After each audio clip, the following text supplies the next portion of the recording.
زندہ باد زندہ باد زندہ باد۔ تو جن کے ماں باپ حیات ہیں وہ ان کی قدر کریں اور ان کی اطاعت و فرما برداری میں زندگی گزاریں۔ یہ زمانہ فتنوں کا زمانہ ہے، اور فتنوں میں ایک فتنہ ماں باپ کی نافرمانی بھی ہے۔ اس زمانے میں نوجوان ماں باپ سے زیادہ اپنے دوستوں کی بات مانتے ہیں۔ باپ کہتا رہے کہ بیٹا یہ کام نہیں کرنا، اور دوست کہتے کہ ہم نے شام کو یہ کام کرنا ہے، تو باپ کی حیثیت اس وقت ہمارے سامنے آ جاتی ہے۔ ہم باپ کی بات نہیں مانتے، ماں کی بات نہیں مانتے، بلکہ وہ جو دوست ہمیں کہہ رہا ہم اس کی بات مان کے چل پڑتے ہیں، اور پھر اس کے نتائج ہمارے سامنے۔ پھر کہتے ہیں کہ زندگی میں ہمیں برکتیں حاصل نہیں ہو رہی۔ تو برکتیں کس طرح حاصل ہوں گی؟ جن کی اطاعت و فرما برداری کا اللہ نے قرآن میں حکم دیا ان کی تو بات نہیں مان رہے، اور جس کے لیے کوئی حکم شرعی نہیں ہے تم اس کی بات مان رہے۔ تو ماں باپ کی اطاعت و فرما برداری اس زمانے میں کم سے کم ترین ہوتی چلی جا رہی ہے۔ لوگ ماں باپ کے انتہا درجے کے بے ادب ہو چکے ہیں۔ یاد رکھیے کہ یہ ماں باپ کی بے ادبی ہاتھوں ہاتھ کا سودا ہے۔ جیسا بوگے ویسا کاٹو گے، اس ہاتھ دو اور اس ہاتھ لو، یہ والا معاملہ ہے۔ اگر تم ماں باپ کے ساتھ حسن سلوک سے پیش آؤ گے تو یاد رکھو اللہ تمہاری اولاد کو بھی تمہارا فرما بردار بنائے۔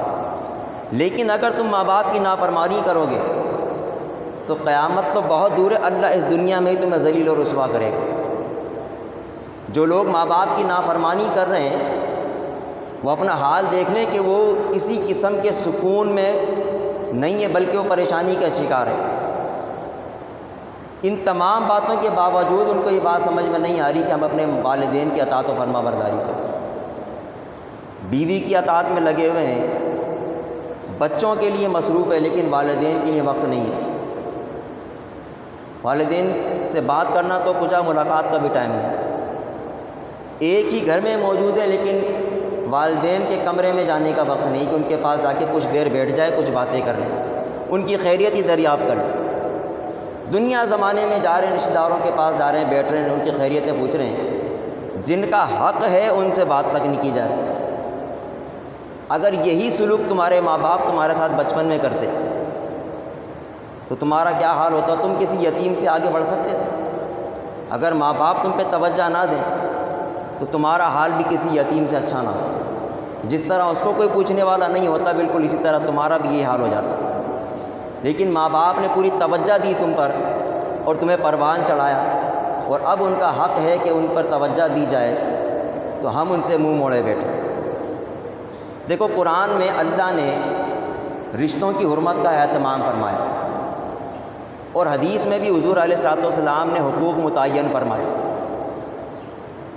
اللہ اور اس کے رسول کی اطاعت و فرما برداری کے بعد اللہ کی توحید، حضور علیہ الصلوۃ والسلام کی رسالت، اللہ کی عبادت اور نبی پاک علیہ الصلوۃ والسلام کی فرما برداری کے بعد اگر کائنات میں کوئی ذات، کوئی ہستی ہے کہ جس کی اطاعت و فرما برداری کی جائے تو وہ ہمارے والدین ہیں، ماں باپ ہیں، کہ جن کا نام لے کر اللہ نے لفظ والدین استعمال کر کے اللہ نے کئی آیتیں نازل فرمائی، اور قرآن میں اللہ نے والدین کی عظمت کو واضح فرمایا۔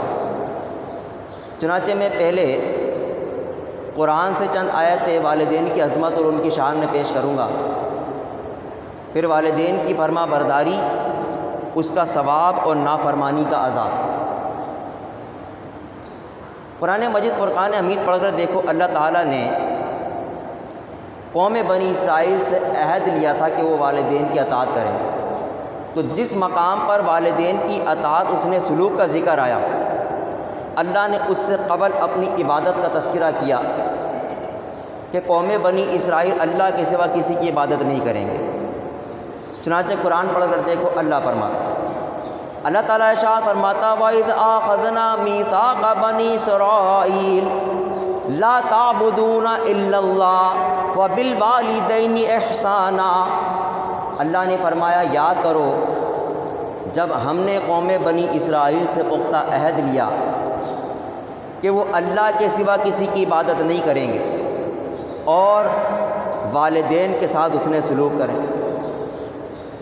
اس آیت سے والدین کا مقام و مرتبہ یہ پتہ چلا کہ جس طرح اللہ کے ساتھ کسی کو شرک کرنا حرام ہے، بالکل اسی طرح والدین کے ساتھ بے ادبی کرنا، ان کی بے توقیری کرنا یہ بھی حرام ہے۔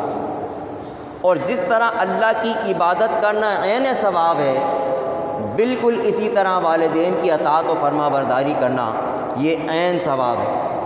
اس لیے اللہ نے اپنی عبادت کے بعد جو دوسرا حکم نازل کیا وہ والدین کے ساتھ حسن سلوک کا نازل کیا کہ ہم نے بنی اسرائیل سے یہ عہد لیا کہ وہ اللہ کے سوا کسی کی عبادت نہیں کریں گے اور والدین کے ساتھ حسن سلوک کریں گے۔ والدین کا یہ مقام و مرتبہ ہے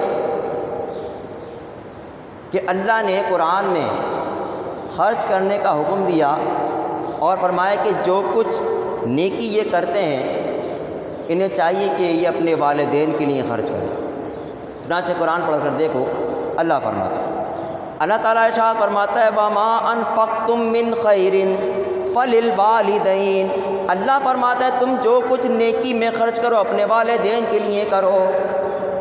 تو اللہ نے واضح طور پہ فرما دیا کہ جو کچھ تم خرچ کر رہے ہو نیکی اور بھلائی کے کاموں میں، تو اس میں اپنے والدین کے لیے خرچ کیا کرو۔ تو پتہ چلا کہ والدین کے لیے خرچ کرنا، اپنی جیب سے اپنے مال میں سے ان کا خرچ اٹھانا، یہ نیکی کی راہ میں خرچ کرنے کے مترادف ہے۔